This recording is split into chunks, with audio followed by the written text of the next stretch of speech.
Hey guys! So, for today's video, I'll be doing again a short discussion about postmodernism. My goal here is to enumerate and discuss postmodernism and modern culture in worldview.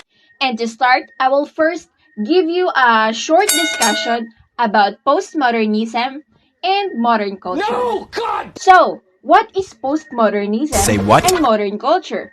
Postmodernism and modern culture, also known as modernism, are two literary movements that took place during 19th century and 20th century.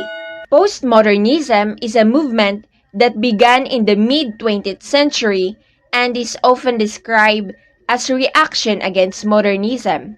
Its worldview tells that everything is contingent and that nothing is fixed. However, modernism is a deliberate break from the traditional form of poetry and prose that took place in the late 19th and 20th century. The idea of reality underwent a major change during this movement. Basically, they believe that the world is what we say it is. So, Say what? let's dig deeper. We will start at postmodernism during the 1960s. During the late 1950s and 1960s, we first see the beginning of what is now understood as postmodernism. In the work of Susan Sontag and Leslie Fiedler, we encounter the celebration of what is Sontag called new sensibility. Next is Francois during 1984. He has been the proponent of contributing the principle to the debate of postmodernism, which was named the postmodern condition.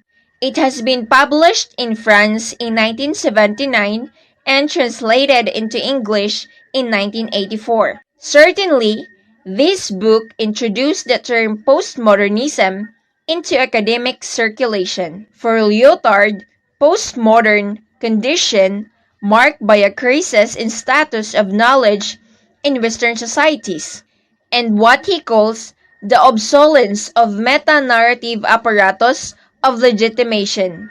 Next is John Bodrillian. According to Best and Kellner during 1991, he achieved guru status throughout the English-speaking world and is claimed to be the one of the most high-profile postmodern theorists. However, for Baudrillard, postmodernism is not simply a culture of the sign. Rather, it is a culture of the simulacrum, which is an identical copy without an original.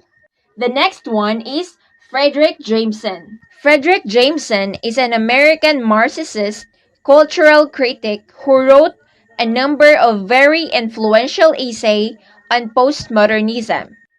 Which he differs from other theorists, his insistence that postmodernism can best be theorized from within Marxist or neo-Marxist framework. For him, postmodernism is more than just a particular cultural style. It is above all periodizing concept from 1985. Next is postmodern pop music. There are two examples to consider in postmodernism and popular culture that might highlight different cultural texts and practices, and these are television and pop music. Pop music culture's rapid progression through realism or rock and roll, modernism, and into postmodernism. Next is postmodern television.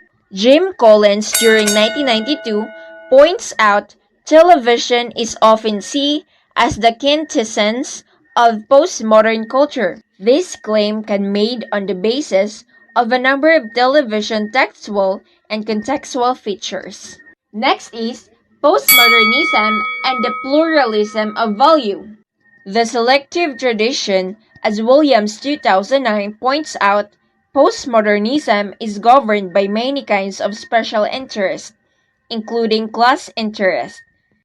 Particular interest articulated in specific social and historical context, which always inform selective information of tradition.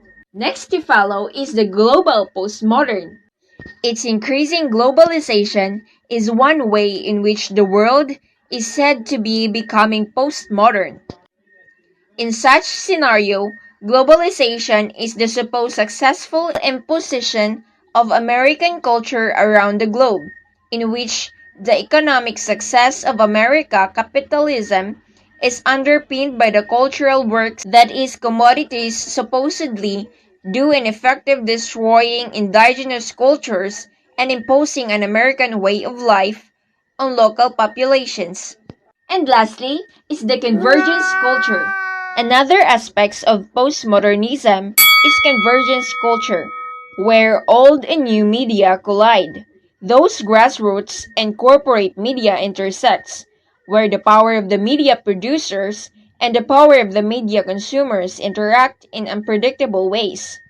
Convergence involves the flow of media content across the range of different platforms. Convergence culture is the result of three factors. First, the concentration of media ownership. Second is the technological change. And third, the consumers of media. And that's it for today's video. I hope you learned something. Hit the notification bell for more upcoming videos.